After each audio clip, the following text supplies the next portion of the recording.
संभाजी, उनके लड़के थे संभाजी, एक लड़के थे राजा राम। कौन थे? आप बोलते चलिए, राजा राम सेकंड, ठीक है, इनके दो लड़के थे। फिर अब ऐसे ही देखिए क्रम, संभाजी के लड़के कौन थे?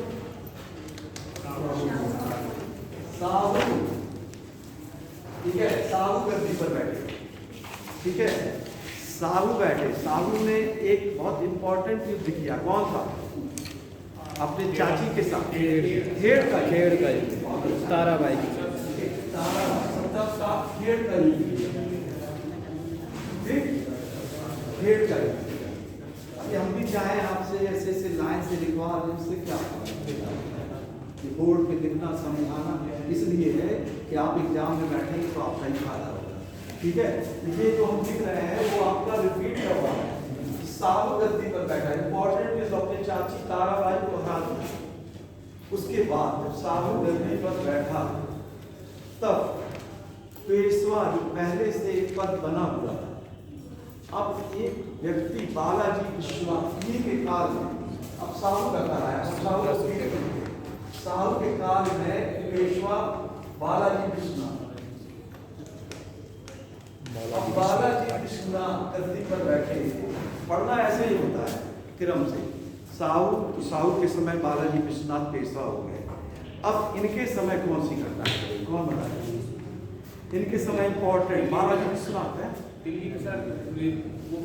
दिल्ली पे आक्रमण। देखिए इनके याद आ गया, दिल्ली पे, बिल्कुल सही कह रहे हैं, दिल्ली पे 1719 ईस्वी में दिल्ली पे आक्रमण किया। दिल्ली का समझौता हुआ, बहुत इंपॉर्टेंट। इस समझौते से मराठों को पहली बार मुगल राजा से चौथ और स्वदेश मुक्ति मिली।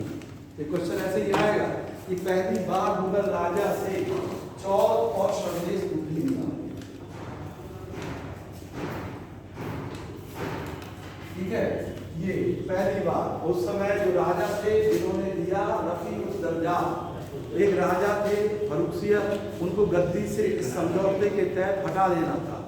दो भाई थे सैयद बनी, उन्हीं से ये समझौता किया गया, राजा को हटा दिया और एक मुगल राजा को गद्दी पर बिठा दिया गया, चौथ और स्वदेश मुक्ति दे दिया गया। ये बहुत इंपॉर्टेंट। इसके बाद बालाजी विश्वनाथ जो पेशवा थे उनकी मृत्यु हो जाती है। अगला पेशवा कौन बनते हैं? बाजीराव, इसी के काल बाजीराव प्रथम। इनके काल में भी कई घटनाएं होती हैं। इनके काल में एक संधि होती है 1728 में, मुंगी सिवा गांव की संधि, और एक युद्ध होता है पालखेड़ का युद्ध।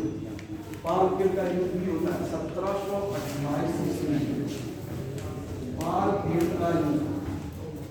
इस युद्ध में ये युद्ध होता है, ये इतना निजाम का पूरा साथ है, निजाम, और ये युद्ध होता है यहाँ पर, ये पालखेड़ है। मैं सीधे बता के आप लोग समझिए, पालखेड़ यहाँ पे ये युद्ध होता है। इस युद्ध में निजाम हार जाता है, जो चौथ और स्वदेश मुक्ति को नहीं देना चाहता था वो फिर से इसको देना पड़ता है, ठीक है। इसके बाद बाजीराव प्रथम की और विजय होती है, वो 1738 ईस्वी और 37 ईस्वी में, तो वो दिल्ली जाता है 1737। अब देखिए हमको पढ़ते समय बहुत ध्यान पढ़ना पड़ता है, हम भूले ना, इसीलिए क्रम शासक का याद करना। अब जैसे 1737 में बाजीराव दिल्ली पहुंचा, अब क्वेश्चन पूछेगा उसमें शासक कौन था? बाजीराव दिल्ली पहुंचा तो उस समय मुगल राजा कौन था? कौन बताएगा? मोहम्मद शाह।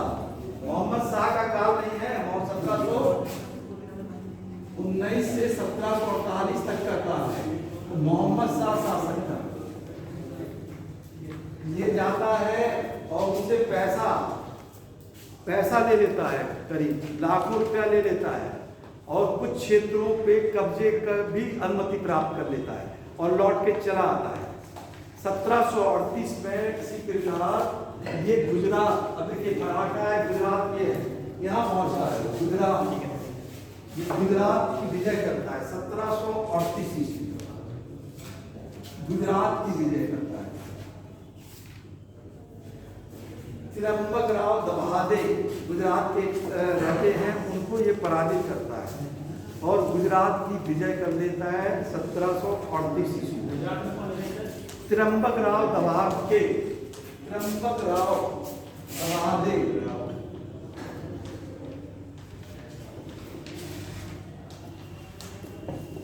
ये, इसी के साथ ही साथ ये बुंदेलखंड की विजय करता है। बुंदेलखंड, बुंदेलखंड में उस समय शासक छत्रसाल रहता है और उसी समय एक दरबार लगाया जाता है। बुंदेलखंड के राजा ने एक दरबार लगाया जिनका नाम था छत्रसाल। वो दरबार लगाते हैं, बाजीराव प्रथम जाता है वहाँ पर और बुंदेलखंड की विजय कर लेता है। तो वहाँ से इनको झांसी और सागर, हृदयनगर, इन क्षेत्रों पर चौथ और सरदेशमुखी प्राप्त हो जाता है। यहीं पे एक नृत्य करने वाली लड़की का इतिहास में उल्लेख होता है जिसका नाम मस्तानी। मस्तानी। उन्हीं के ऊपर ये पिक्चर बनी है, बाजीराव मस्तानी। ठीक है, ये यही कहानी है इतिहास में कि यहीं पे एक बुंदेलखंड में जब ये दरबार छत्रसाल राजा लगाते हैं तो उसका ये उल्लेख आता है। तो 1740 तक का शासन काल था बाजीराव प्रथम का। बाजीराव प्रथम ऐसे शासक थे कि जिन्होंने शिवाजी में गोरिल्ला युद्ध का प्रयोग किया था, इन्होंने भी गोरिल्ला युद्ध का प्रयोग किया। बाजीराव की जो गोरिल्ला युद्ध का प्रयोग किया और ये कभी भी युद्ध भी नहीं हारे, इनकी पराजय नहीं हुई। इसके बाद बाजीराव प्रथम के बाद राजा बनते हैं, मतलब पेशवा। लेकिन साहू जो राजा थे उनको ज्यादा कुछ करने की जरूरत नहीं पड़ रही थी क्योंकि पेशवा ही सारा काम कर दे रहे थे। तो बाजीराव प्रथम का शासनकाल समाप्त हो जाता है 1740, 20 ही वर्ष उनका शासनकाल रहता है। इसके बाद गद्दी पर बैठते हैं बालाजी बाजीराव। बालाजी बाजीराव, बालाजी बाजीराव, इनका काल है 1740 से 1761 ईस्वी। बालाजी बाजीराव, इनके समय में इनका एक वफादार सेनापति रहता है रघुजीत भोसले। वो जाता है बंगाल में, उस समय हमने देखिए बंगाल पढ़ाया है, बंगाल के नवाब लोगों को बारे में बताया है। तो ये रघुजीत भोसले जाता है, उस समय एक बंगाल के नवाब रहते हैं, उनसे वो चौथ और सरदेशमुखी लेके चला आता है और उड़ीसा का प्रांत, ये 3 चीज। अब आपको ये बताना है बंगाल के नवाब का क्या नाम है जिससे इसने चौथ और सरदेशमुखी ले ली। अलीवर्दी खान से हैं? अलीवर्दी खान, अलीवर्दी खान, मुशीद कुली खान नहीं, हमने बताया है अलीवर्दी। देखिए इतिहास में जो चीज बता चुके हैं उसका उल्लेख कहीं ना कहीं आता है। तो ये यहाँ पर ये लोग शासन करते हैं, कहाँ बंगाल, ये चले गए उड़ीसा, उड़ीसा चले आए और बंगाल यहाँ उड़ीसा ले लिया और चौथ और सरदेशमुखी ये घटना हुई 1751 ईस्वी में। 1751 ईस्वी में अलीवर्दी खान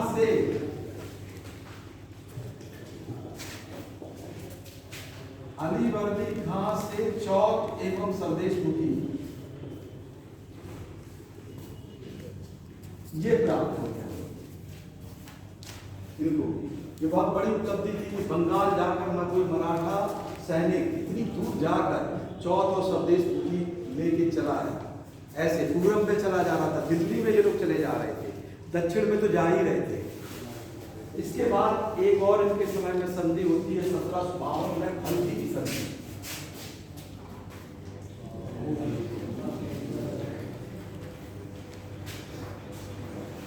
हल्की की संधि, इस संधि में निजाम से फिर चौथो स्वदेश मुखी को प्राप्त हो जाता है। निजाम से वैसे इनको बरार का आधा हिस्सा मिल जाता है, बरार का आधा हिस्सा, बरार ये क्षेत्र रहता है, इसका आधा हिस्सा निजाम से मिल जाता है। 1752 में ये हल्की की संधि हुई। इसके बाद एक घटना घटती है कि बालाजी बाजीराव के चचेरे भाई का नाम था रघुनाथ राव। रघुनाथ राव दिल्ली जाता है, दिल्ली, और इसी समय देखिएगा, ध्यान दीजिएगा, अहमद शाह अब्दाली ने भारत में आक्रमण करना शुरू कर दिया था। कब से शुरू किया था? 1748 से, 48 से मोहम्मद शाह के समय पहला आक्रमण किया था। तो रघुनाथ राव, अहमद शाह अब्दाली ने, जो कि अफगानिस्तान का था, उसने भारत पर आक्रमण किया था और एक सेनापति दिल्ली में नियुक्त किया था। मुगल शासक उस समय कौन था? शाह आलम द्वितीय, उसके पहले था आलमगीर द्वितीय। तो रघुनाथ राव जाता है और वहाँ के सेनापति नजीबुद्दौला को हटा देता है, हटा देता है, और पंजाब में अपने तरफ एक अधिकारी अदीना बेग खां को नियुक्त कर देता है। अदीना बेग खां को, ये रघुनाथ राव दिल्ली में हस्तक्षेप करता है और सीधे अहमद शाह अब्दाली के द्वारा एक नियुक्त सेनाधिकारी को क्या कर देता है? हटा देता है। अहमद शाह अब्दाली इससे बदला लेने के लिए, रघुनाथ राव से बदला लेने के लिए भारत में आते हैं और इनकी सहायता अवध का नवाब करता है शुजा-उद-दौला।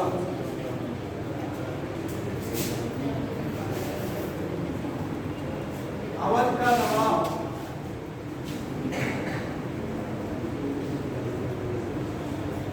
शुजा-उद-दौला करता है, अवध का नवाब शुजा-उद-दौला करता है। और ये एक बहुत इंपॉर्टेंट युद्ध होता है इसी समय, पानीपत का तीसरा युद्ध, 1761 ईस्वी, पानीपत का तीसरा युद्ध 1761 ईस्वी, पानीपत का तीसरा युद्ध।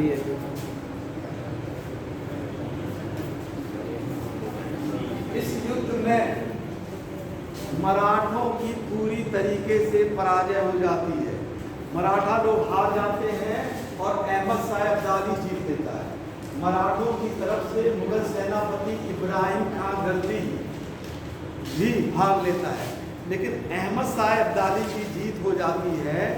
इस जीत का कारण ये बताया जाता है कि अहमद शाह अब्दाली ऐसे ऊँट को ले आया था कि जिसपे ऊपर तोप जो रखी हुई थी वो चारों तरफ से घूम घूम कर आक्रमण कर रही थी।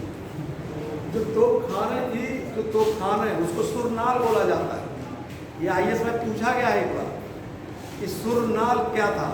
ये एक तोपखाना होता था जो ऊँट पे रख के चलाया जाता था।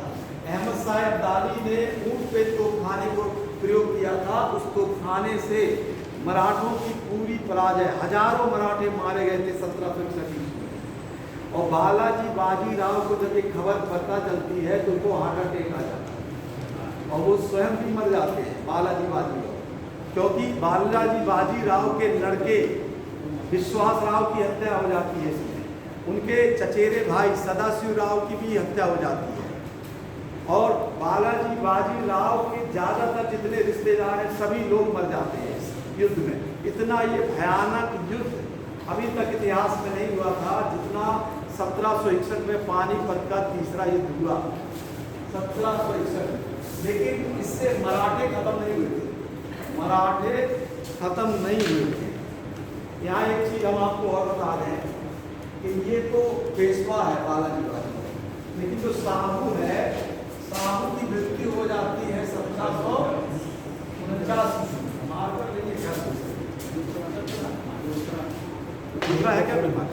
वही है।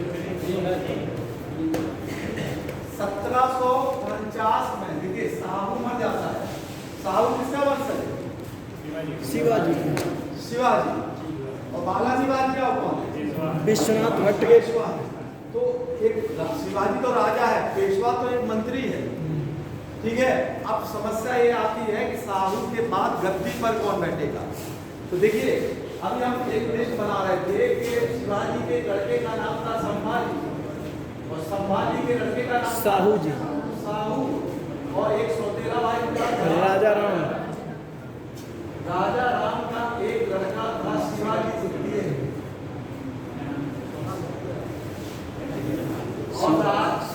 और राजा राम की एक और पत्नी थी, उसका भी एक लड़का था जिसका नाम था संभाजी द्वितीय।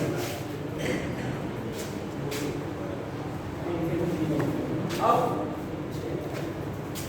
हाँ, इसको अगर मारकर कोई हो तो है क्या?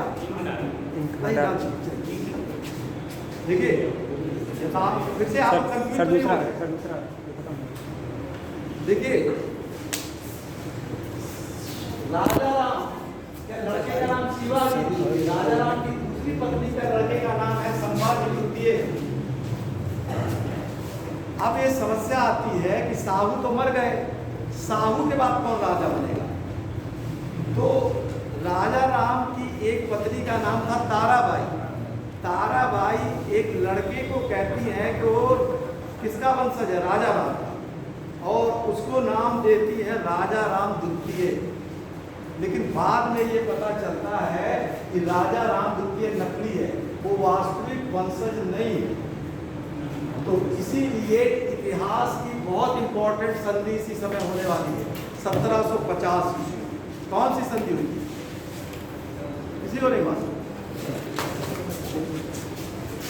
1750 संगोला की संधि। ये संधि हुई बालाजी बाजीराव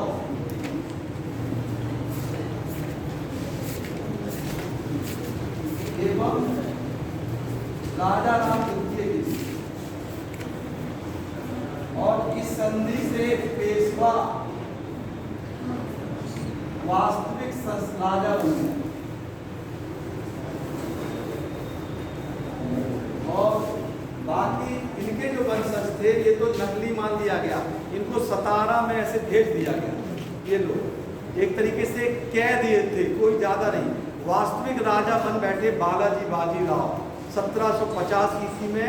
ये बहुत इंपॉर्टेंट संधि हुई थी, संगोला की संधि। और अभी हम आपको बता रहे हैं पानीपत का तीसरा युद्ध हुआ, जिसमें बालाजी बाजीराव की मृत्यु हो जाती है। अब गद्दी पर बैठते हैं बालाजी बाजीराव के वंशज माधवराव प्रथम। इनका काल है 1761 से 1772। माधवराव प्रथम। देखिए हम आपको बता रहे थे जब बक्सर का युद्ध हुआ था, बक्सर का युद्ध किसके किसके बीच हुआ था? अंग्रेज और तीन लोग और कौन थे? सुजाउद्दौला को दिल्ली से कहाँ बैठा दिया गया था? दिल्ली से अंग्रेजों ने उनको हटाकर कहाँ? इलाहाबाद। इलाहाबाद में। इलाहाबाद में। तो जब माधवराव प्रथम पेशवा बना, इसी के समय इसके एक सेनापति महादजी सिंधिया के द्वारा फिर से मुगल राजा को दिल्ली की गद्दी बैठक में बैठाया जाता है, और उस मुगल राजा का नाम था शाह आलम द्वितीय। शाह आलम द्वितीय को दिल्ली की गद्दी पर बैठाया जाता है। माधवराव प्रथम के काल में माधवराव की मृत्यु हो जाती है। उसके बाद गद्दी पर बैठता है नारायण राव।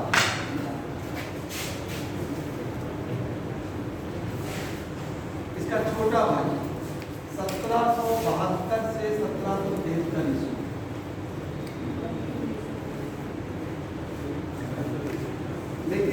नारायण राव की हत्या कर देता है इसका चाचा, जिसका नाम है रघुनाथ राव। रघुनाथ राव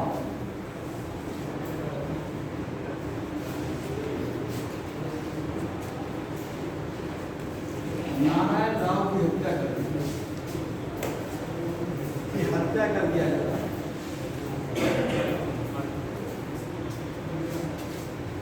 और खुद सोचता है कि राजा बन जाए, लेकिन इस समय मराठा में कई जैसे पेशवा थे, कई लोग आ जाते हैं, सिंधिया भी रहते हैं, होलकर भी रहते हैं, कई लोग रहते हैं, इसलिए ये गद्दी पर नहीं बैठ पाता है रघुनाथ राव। और इसका अल्पवयस्क पुत्र नारायण राव का गद्दी पर बैठता है, जिसका नाम है माधव राव नारायण राव।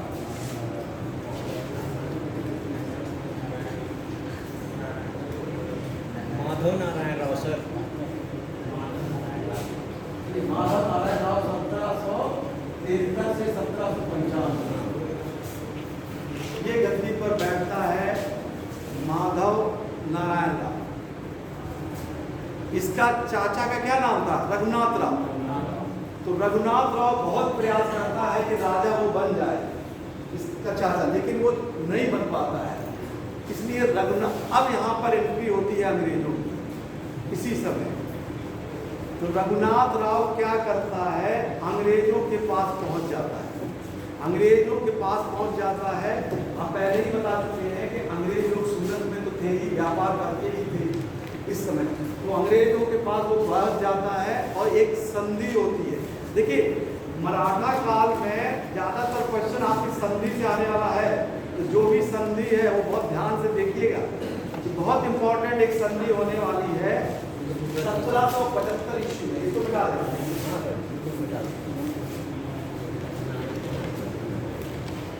माधव नारायण राव यहाँ लिखते हैं, सबको देखिए।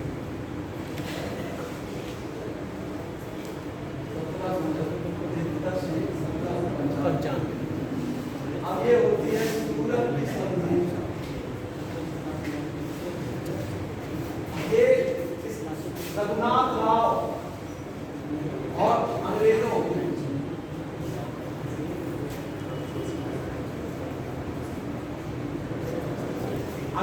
को देखो यही मौका अंग्रेज हमेशा तलाशते थे, जब कोई लड़ेगा तो हम बीच में आएंगे। अंग्रेज बीच में आ गए, उन्होंने रघुनाथ राव को पेशवा मान लिया। 1775 की सूरत की संधि में पेशवा मान लिया रघुनाथ राव को, लेकिन 1775 को ये जो संधि थी ये बंबई की सरकार ने की।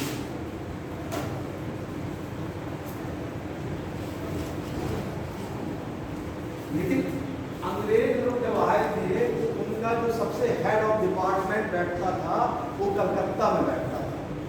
तो कलकत्ता की सरकार ने, यानी कलकत्ता की सरकार ने इस संधि को मानने से इनकार कर दिया। कलकत्ता काउंसिल ने, मुंबई की गवर्नमेंट ने तो सरकार ने मान लिया, लेकिन कलकत्ता की काउंसिल जहां वारेन हेस्टिंग था, उसने मना कर दिया संधि।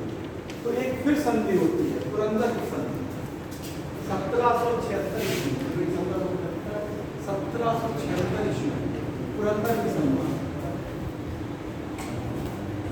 इस संधि में माधव नारायण राव को पेशवा माना गया।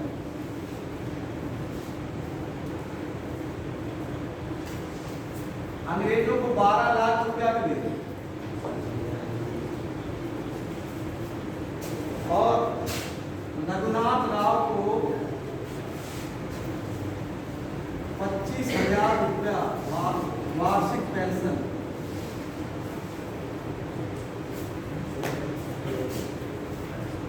लेकिन पुरंदर की संधि फिर से हुई, कलकत्ता की सरकार ने नहीं माना, अंग्रेजी की सरकार उसने मना कर दिया और माधव नारायण को पेशवा मान दिया। अब ये लड़ाई होने लगी बंबई की सरकार और आपस में ही अंग्रेजों में मतभेद हो गए। तो कंपनी के जो डायरेक्टर्स थे, जिन्होंने कई लोगों ने मिलकर बनाया था, उनको कहते थे court of director. Court of directors ने अंत में क्या किया, सूरत की संधि को मान कर दिया, यानी किसको पेशवा बना दिया,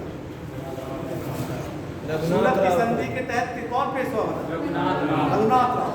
मतलब लंदन से एक फरमान जारी आया कि सूरत की संधि सही है और पुरंदर की संधि सही नहीं है, तो पेशवा कौन हो गया? रघुनाथ राव। तो इसी बीच मराठा लोग भी तैयार थे अंग्रेजों से लड़ने के लिए। एक युद्ध हो रहा है सालेगांव में,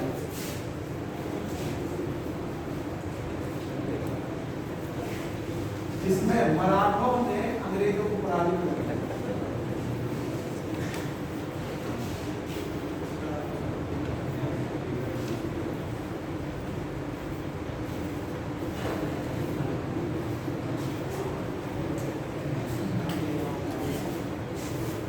अंग्रेज जब पराजित हो गए तो अंग्रेजों को विवश होकर एक संधि फिर करनी पड़ी, बहुत ही इंपॉर्टेंट संधि 1779 ईस्वी बड़ा गांव की संधि। ये सब इतना इंपॉर्टेंट है कि ये क्वेश्चन 100% पूछे जाते हैं जो भी हम मिल रहे हैं, इसमें जिसको जहाँ ना समझ आए वो पूछ लेगा। अब देखिए जब अंग्रेज पराजित हो जाते हैं तो उन्होंने बड़ा गांव की संधि कर। इस संधि में मराठों ने जो जीते थे प्रदेश वो वापस हो गए, अंग्रेजों ने जीते थे वो वापस हो गए। लेकिन इस समय गवर्नर जनरल था वारेन हेस्टिंग, वो इस संधि से खुश नहीं था, इसलिए उसने अपनी 3 सेनाएं भेजी मराठों के खिलाफ और मराठे 3 जगह पराजित हो गए। एक अहमदाबाद में पराजित हो गए, एक वसई में पराजित हो गए और एक ग्वालियर में पराजित हो गए। 3 जगह मराठे पराजित हो गए। तो जब ग्वालियर में पराजित हो गए तो उस समय ग्वालियर के एक राजा थे जो कि मराठों को सहायता देते थे, उनका नाम था महादजी सिंधिया। महादजी सिंधिया ने सोचा कि अंग्रेजों को किसी तरीके से रोककर उनसे संधि बन गई। ठीक है, ये बड़गांव की संधि किसने नहीं मानी? Warren Hasting. तो वारेन हेस्टिंग ने अपनी 3 सेनाएं भेजी और इस तीनों में मराठे पराजित हुए, लेकिन महादजी सिंधिया के सूझबूझ से एक बहुत ही इंपॉर्टेंट संधि इतिहास की हुई जिसको कहते हैं सालबाई की संधि 1782। सालबाई की संधि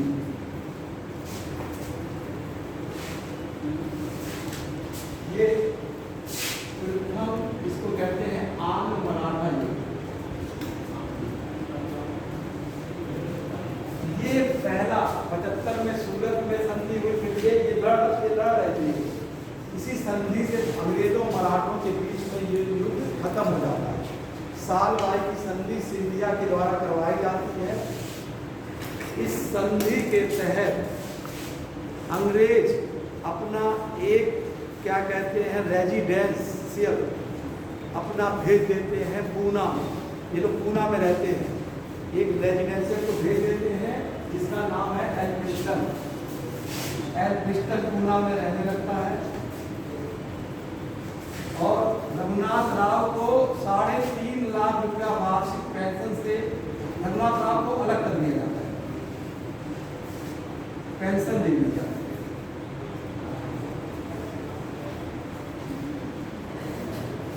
रघुनाथ राव को पेंशन दे दी जाती है और अंग्रेजों और मराठों के बीच में जो पहला युद्ध है यही पे खत्म हो जाता है।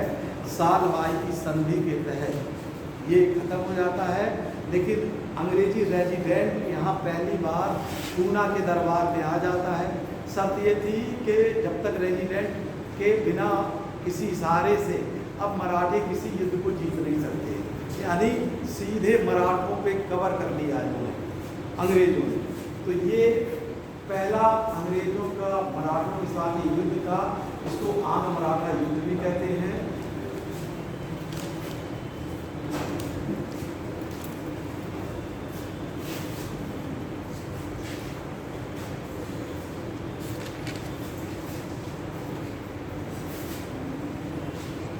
अब होता है अंग्रेजों के साथ मराठों का दूसरा युद्ध, जिसको लिखा जाता है दूसरा आंग्ल मराठा युद्ध।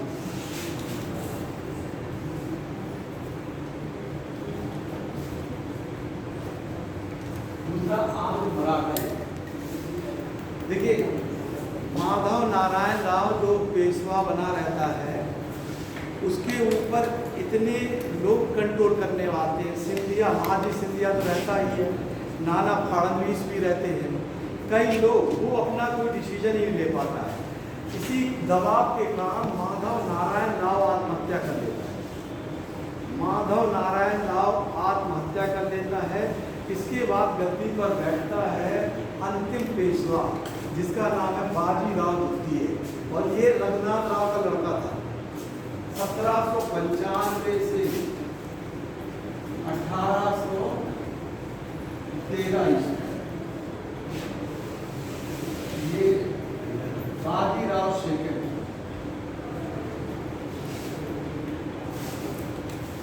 अब मराठा आपस में फिर लड़ने लगते हैं। मराठा होलकर लोग, देखिए ये इंदौर है, अगर आपको ये नक्शा इसलिए बनवाया गया था, आपको सोचिए इंदौर में होलकर वंश की स्थापना हुई, ठीक है। नागपुर में कौन सा वंश है? भोसले वंश। और ग्वालियर में सिंधिया। तो ये आपस में ही लड़ने लगे, सिंधिया, होलकर, पेशवा आपस में लड़ने लगे। तो सिंधिया और पेशवा की दोस्ती हो गई। इन लोगों ने होलकर के भाई, जसवंत होलकर के भाई की हत्या कर दी। तो जसवंत होलकर ने इन पर हमला किया। तो पेशवा बाजीराव द्वितीय भागकर अंग्रेजों की फिर शरण में चला गया, और इसी समय अंग्रेजों से उसने एक अपमानजनक संधि की इतिहास की, जिसको कहते हैं बसीम की संधि, 1802 ईस्वी। वसीम की संधि। इस संधि से अंग्रेजों को नर्मदा नदी तक का पूरा क्षेत्र मराठों ने यानी पेशवा ने दे दिया। नर्मदा तक का पूरा क्षेत्र पेशवा ने दे दिया। बसीम की संधि, ये पहला हुआ 1802 ईस्वी।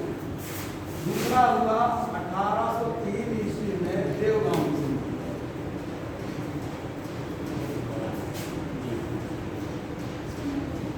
ये देवगांव की संधि जो हुई, ये हुई भोसले से, ये भोसले से हुई, ये पेशवा से हुई। तीसरी इंपॉर्टेंट संधि हुई 1803 ईस्वी में सुरजी अर्जन गांव की संधि।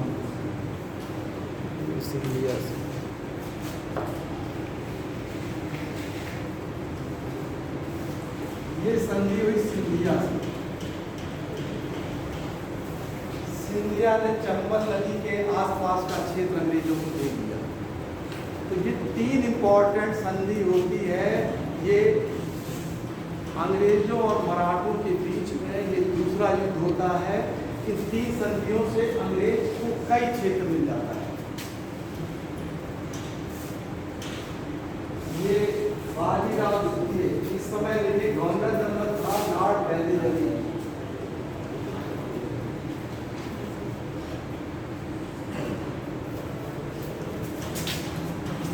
तो अंग्रेजों ने सिंधिया को भोसले से कई क्षेत्र पर ले लिया। ये जितना बताएं बहुत इंपॉर्टेंट है, इसका बहुत क्रम आता है, आप पेपर उठाएंगे हमेशा देखेंगे, इस तीनों का बहुत बहुत इंपॉर्टेंट है। इसके बाद ये देखिए यहीं पे दूसरा अंग मराठा अंत में युद्ध समाप्त हो जाता है। अब दरबार में, इन लोगों के दरबार में एक रेजिडेंट बैठने लगता है। अंग्रेज लोग एक तरीके से आप कहिए कि राजदूत को बैठा देते हैं, और राजदूत का ये काम था कि राजा को देखना कि वो कहीं युद्ध लड़ रहा है कि नहीं, वो उसके बिना इजाजत के कोई काम नहीं करेगा। तो पेशवा, सिंधिया, भोसले सब लोग दबाव में थे। इस समय अंग्रेज लोग अपने लंदन से गवर्नर जनरल को भेजते थे बाहर। इस समय एक गवर्नर जनरल बन के आता है लॉर्ड हेस्टिंग्स। उसकी नीति थी कि युद्ध में सभी को हराओ, पूरे अधिक से अधिक साम्राज्यवादी नीति, यानी अधिक से अधिक युद्ध को जीतो। तो तो इसी समय लॉर्ड एल्फिंस्टन ने क्या किया, बाजीराव द्वितीय पे दबाव डालकर ये कहा कि आप राज छोड़ दीजिए और अंग्रेजों को दे दीजिए। और इसके साथ एक संधि होती है 1817 ईस्वी। ये शुरू होता है तृतीय आंध्र मराठा युद्ध।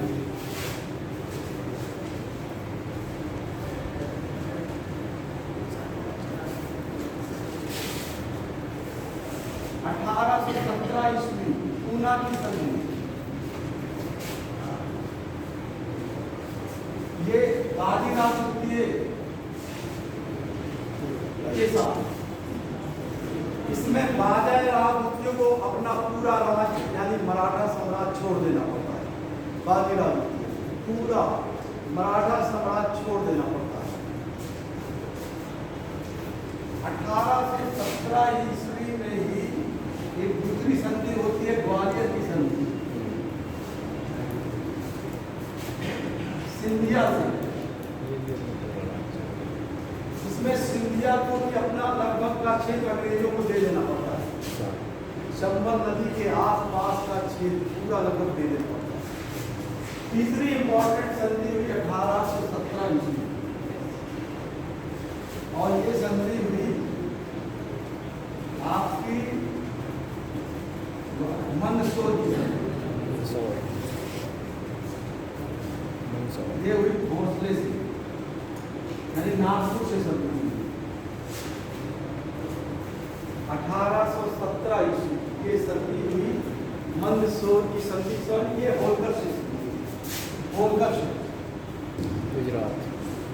इनको राजस्थान का बहुत सा क्षेत्र, यूपी, कोटा, ये सारे क्षेत्र इनको दे देने पड़ते हैं। ये तीसरा आंध्र मराठा। लेकिन पेशवा हार नहीं मानता है। पेशवा अभी भी संधि पे दस्तखत उसने कर दिया, लेकिन वो अपने जीवन के अंतिम 2 युद्ध और लड़ना चाह रहा था अंग्रेजों से, और दोनों में उसकी पराजय होती है। 2 युद्ध लड़ता है पेशवा, कोरेगांव एवं अंटी का युद्ध। इसमें अंतिम रूप से पेशवा पराजित, बाजीराव द्वितीय पराजित हो जाता है। पराजित, और फिर बाजीराव द्वितीय का राज अंग्रेज छीन लेते हैं। इनको 8 लाख रुपया देकर इनको कानपुर भेज देते हैं, बिठूर से 8 लाख रुपया वार्षिक पेंशन देकर कानपुर के बिठूर में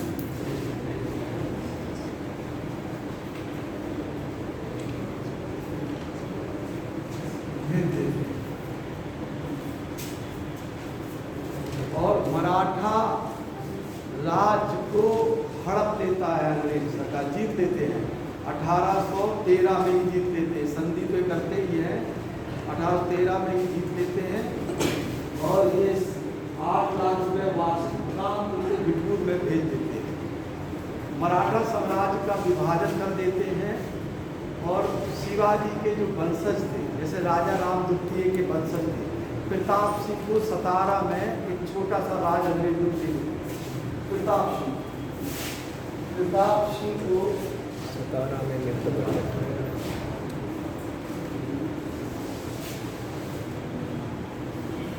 सतारा का राज दे दिया जाता है।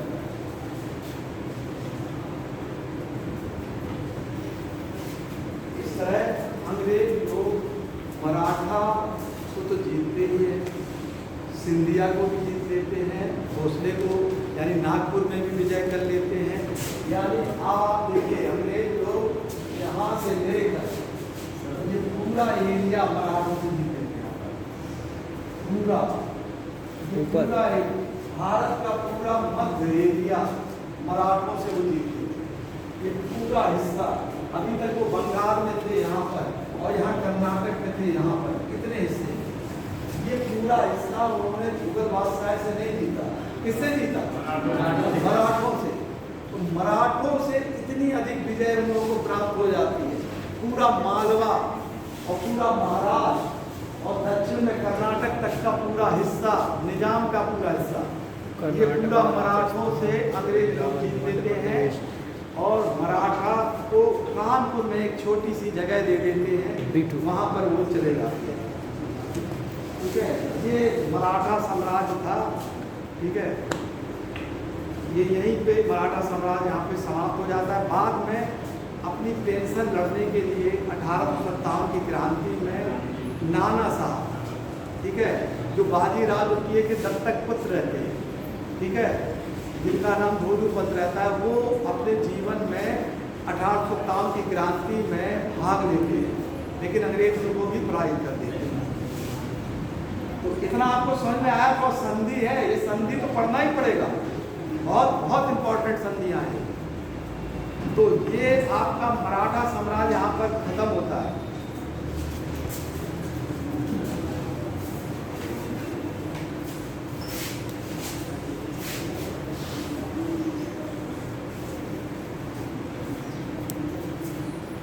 देखिए, अंग्रेजों ने बहुत बड़ी जीत की।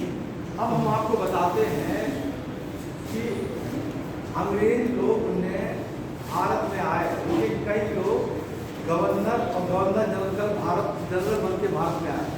तो उन्होंने भारत में कैसे प्रशासन किया और उनके समय में कौन कौन सी चीज थी। जैसे लॉर्ड क्लाइव गवर्नर था, बंगाल का। उस समय बंगाल में जब देखिए कंपनी भारत में आई थी तो पहले कहाँ पे कंट्री स्थापित थी? सूरत में। ठीक है, सूरत में थी, फिर वो बंगाल में पहुंची। लेकिन बंगाल में जब वो पहुंचे तो बंगाल में उन्होंने एक पद बनाया, गवर्नर। लॉर्ड क्लाइव पहला गवर्नर था। वो 1757 से 1760 ईस्वी तक गवर्नर के पद पर था। इस दौरान लॉर्ड क्लाइव ने क्या क्या किया? देखिए, प्लासी का युद्ध जीता उसने, प्लासी का युद्ध जीत लिया उसने, ठीक है, और वो फिर दक्षिण में कर्नाटक के युद्ध में भी भाग लिया उसने। उसके बाद वो चला गया लंदन में, फिर वो लौट के आया बक्सर के युद्ध के बाद। ठीक है, बक्सर का युद्ध खत्म हो जाता है, फिर वो आया 1765 से 1767 ये आया लॉर्ड क्लाइव।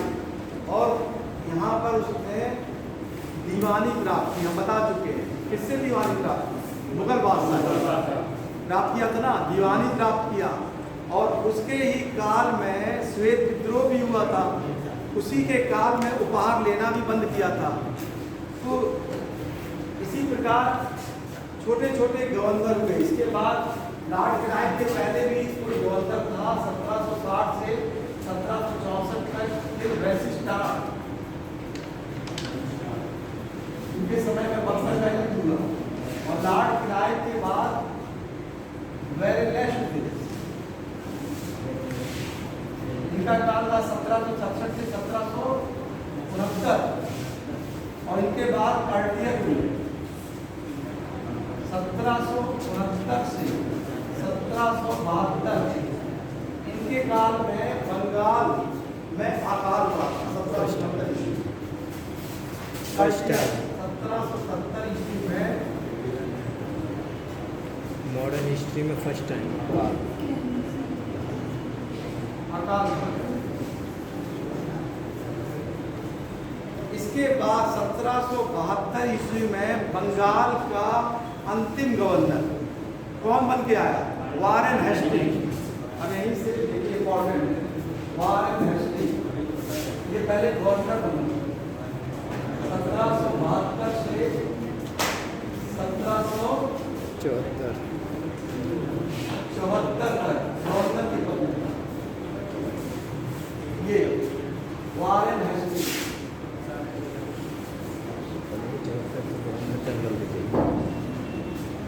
अब इसके बाद वारेन हेस्टिंग्स को गवर्नर जनरल बना दिया। अब एक नया पद बनाया गया। कौन सा? Governor general. Governor general.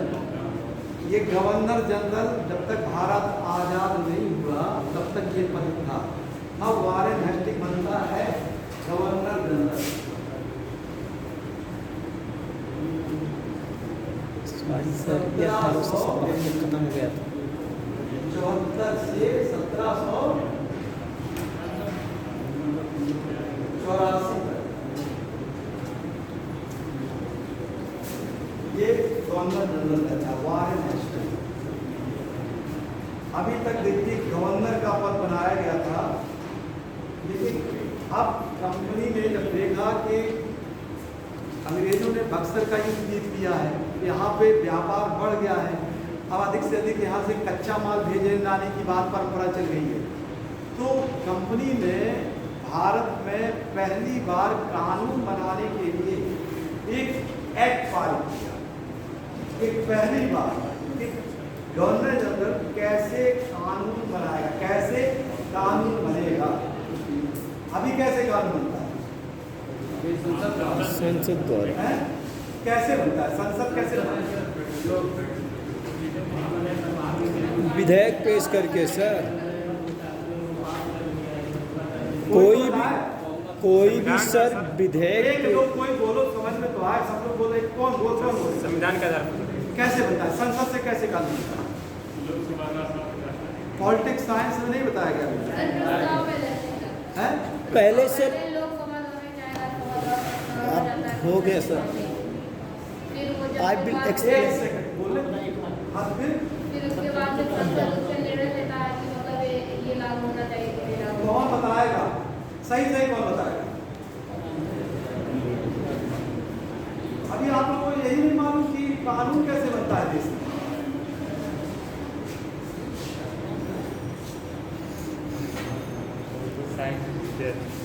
हम आपको इसलिए पूछ रहे हैं आप लोग से कि सर पहले संसद में चर्चा होती होगी सर, ये कानून लाना होता है। देखिए ध्यान से समझिए, ये हम क्यों पूछ रहे हैं, इसके पूछने का कारण क्या है। इसकी शुरुआत यहीं से होती है, रेगुलेटिंग एक्ट अंग्रेजों के द्वारा। देखिए संसद में जैसे आप लोग यहाँ पे 60 लोग, हम कल कहें कि कौन सा टॉपिक पढ़ाना है, तो हमारे समर्थन में जितने लोग हाथ उठाएंगे, जिनका ज़्यादा रहेगा तो वो पास हो जाएगा। अगर कोई ज़्यादा रहेगा कि नहीं ये पढ़ाइए, तो वैसे ही संसद में जो प्रस्ताव, मान लीजिए ये हमारी किताब है, ये हमने ऐसे प्रस्ताव रख दिया यहाँ पर, विधेयक ठीक है, ये विधेयक ऐसे पेज पे रख दिया, इसको विधेयक कह दिए, प्रस्ताव कह दिए। अब आप लोगों को वोटिंग करना है सब लोगों को कि कल क्या पढ़ाया जाएगा। तो इसमें से मान लीजिए 70 लोग हैं, 70 में से अगर 36 लोग कह दिए ये पढ़ाएंगे, तो इसको कहेंगे पारित हो गया विधेयक, क्योंकि 36 लोग आधे से अधिक ज़्यादा लोग, आधे से एक हो रहा है ना, तो ये विधेयक कानून ऐसे ही बनता है, इसको कहते हैं साधारण विधेयक, ठीक है। ऐसे विधेयक से राज्य बन जाता है, ऐसे विधेयक से राज्य का नाम बदल जाता है। ये सब नहीं बताया गया, लेकिन आप लोगों में से कोई नहीं बोला। तो ये जो संसद में इस समय कितने मेंबर हैं?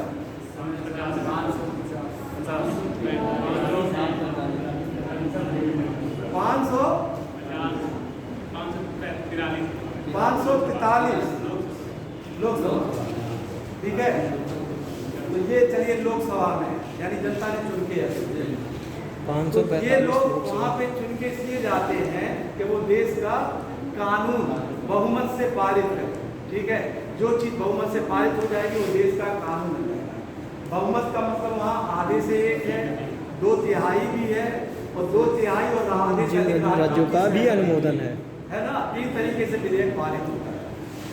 हम आपको इसलिए ये चीज़ बता रहे हैं कि अंग्रेज लोग जब वारेन हेस्टिंग गवर्नर जनरल बना, तो एक कानून अंग्रेजों ने पास किया, रेगुलेटिंग एक्ट 1773। उसने कहा कि गवर्नर जनरल कोई राजा नहीं होगा कि वो कह देगा ये बात तो ये बात। तो उसके साथ उसने 3 और लोगों को भेजा, 3 गवर्नर को और भेजा कि ये लोग मिल के बैठ के आपस में पास करेंगे कोई चीज भारत में क्या होगा, युद्ध लड़ा जाएगा कि नहीं लड़ा जाएगा। अभी हम आपको बता रहे थे कि जब सूरत की संधि हुई थी तो कलकत्ता की काउंसिल ने मना कर दिया, उनको पावर था ना पावर, ये पावर उनको बहुमत से था, यानी रेगुलेटिंग एक्ट पारित हुआ।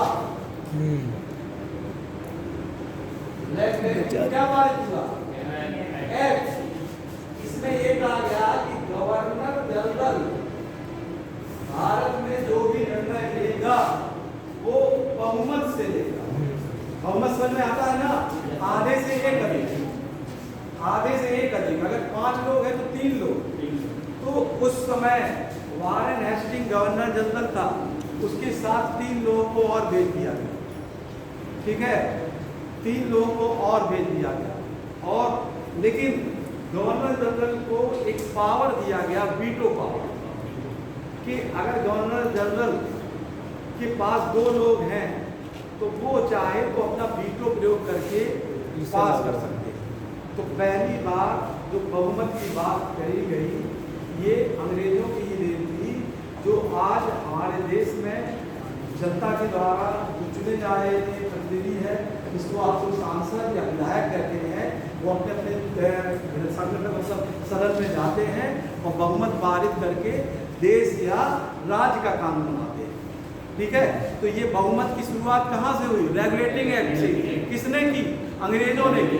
ठीक है, तो ये आपको जानना आज बहुत जरूरी है। संसद मतलब सदन पढ़ने से पहले ये जानना। तो ये गवर्नर जनरल वारेन हेस्टिंग था कि जिसके काल में बहुमत की परंपरा की शुरुआत हुई,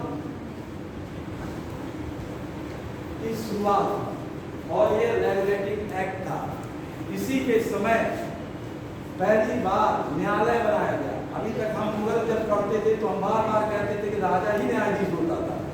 ठीक है, धर्म के मामले में अलग बैठते थे। लेकिन जब वारेन हेस्टिंग गवर्नर जनरल बन के आया, ठीक है, तो एक न्यायालय, सर्वोच्च न्यायालय बनाया गया। आज कहाँ है सर्वोच्च न्यायालय? दिल्ली में। लेकिन जब वारेन हेस्टिंग गद्दी पर बैठा तो कलकत्ता में बनाया गया 1774 में कलकत्ता में उच्च न्यायालय बना, उच्चतम न्यायालय। और इसके न्यायाधीश का नाम था एलियाज एम्पे।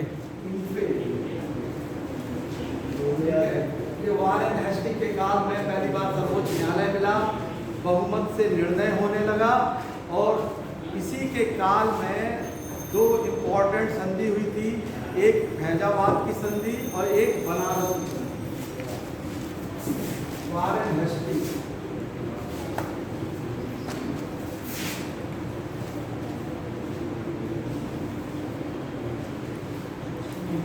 2 संधि हुई थी। एक 1773 में बनारस की संधि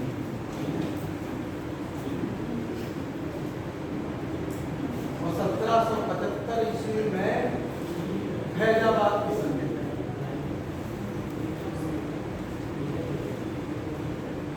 क्लियर आ रहा है सर। फैजाबाद की संधि हुई थी वारेन हेस्टिंग के काल में। वारेन हेस्टिंग के काल में 1775 की संधि हुई थी, उसमें अवध का नवाब जब शुजा-उद-दौला मर जाता है तो उनके संरक्षक के रूप में ये स्वयं प्रतिनिधि के रूप में अपना एक अधिकारी को अवध में भेज देता है। लेकिन वारेन हेस्टिंग पर आरोप लगाया जाता है बाद में कि वारेन हेस्टिंग ने अवध की बेगम का संरक्षक बनने के लिए 3.5 लाख रुपए का घूस लिया था। और ये आरोप लगाने वाला एक व्यक्ति था जिसका नाम था नंद कुमार, जिसको बाद में अभियोग चलाकर फांसी दे दी जाती है। तो इसी के काल में 1775 ईस्वी में नंद कुमार पर अभियोग चलाया जाता है।